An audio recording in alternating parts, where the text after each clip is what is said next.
Et les 2006 qui sont pas au point sur la géométrie hyperbolique et les demi-plans de points carrés, franchement, ça va être chaud pour votre bac.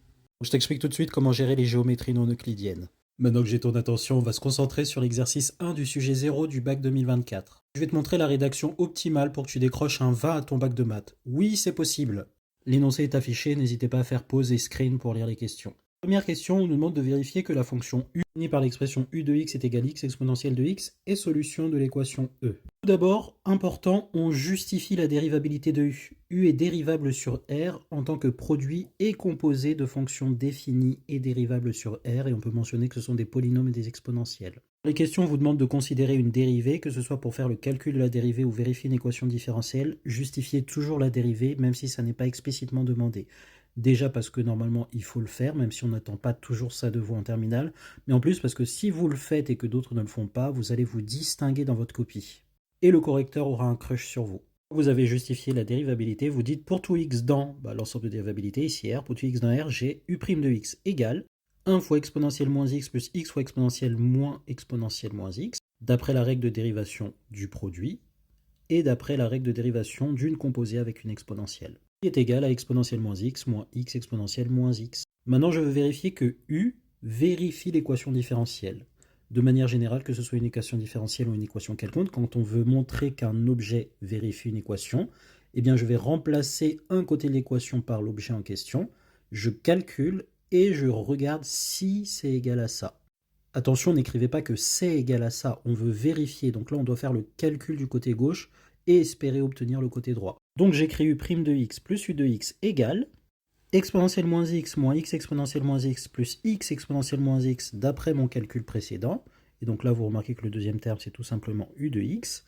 Et donc ça, après simplification, c'est égal à exponentielle moins x. Donc j'ai bien que u' de x plus u de x est égal à exponentielle moins x. Donc ici, c'est bien une des fonctions y qui vérifie l'équation E.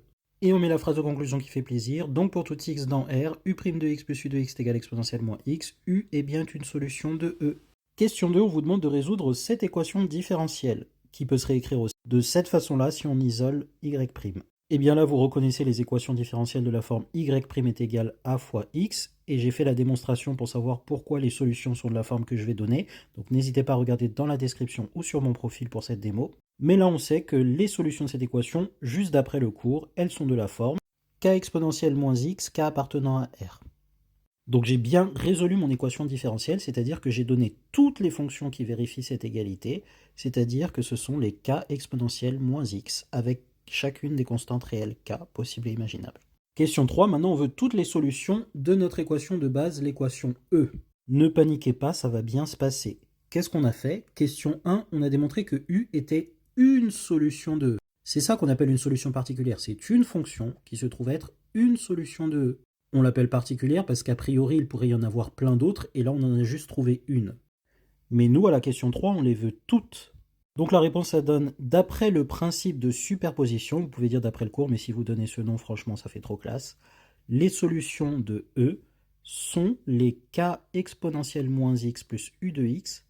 J'ai oublié un petit k appartenant à R, car d'après la question 1, U est une solution particulière de E sur R. Parce que, pour rappel, pour avoir toutes les solutions d'une équation avec un second membre, eh bien, on va déjà résoudre l'équation homogène associée, c'est-à-dire qu'on enlève le second membre, et l'équation homogène, on vous dit que toutes ces solutions sont de cette forme-là, et les solutions donc de l'équation avec second membre, c'est les solutions homogènes plus une solution particulière.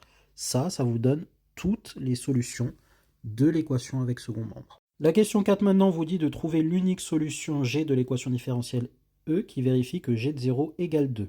Alors on ne vous demande pas de prouver l'existence, mais vous pouvez déjà dire que cette solution existe. L'énoncé qui permet de l'affirmer n'est pas du tout au programme de terminale, mais si vous le mentionnez, franchement, ça fera encore plus classe. En disant, mais c'est pas obligé, d'après le théorème de Cauchy-Lipschitz, il existe une unique fonction G vérifiant G de 0 égale 2. Mais notez cette justification pour après si vous avez encore des maths.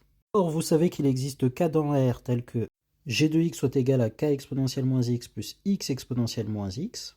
Donc vous annoncez ce que vous allez faire, votre stratégie. On résout g de 0 égale 2 pour obtenir la valeur de k, ce qui va nous donner donc la fonction particulière qui vérifie ça. On a que g de 0 est égal à k exponentielle moins 0 plus 0 fois exponentielle moins 0, ce qui est égal à k.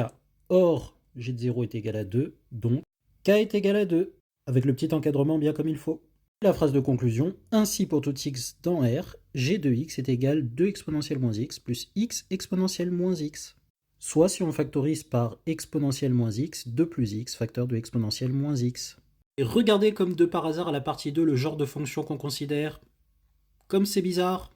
Mais pour la partie 2, ça sera dans un autre épisode. Pour le voir, il va falloir t'abonner.